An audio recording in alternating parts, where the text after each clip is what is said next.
ওই এমনি পরপর করে শেকড় ধরে নেবে।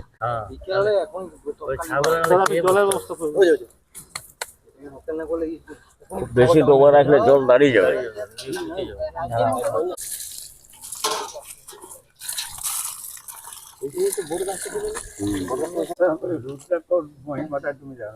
আজ এই শিক্ষক দিবস দিনে আমরা কান্তনাথ বাবার মন্দিরের সংলগ্ন একটা জায়গায় রুদ্রাক্ষ গাছ একটা রোপণ করলাম।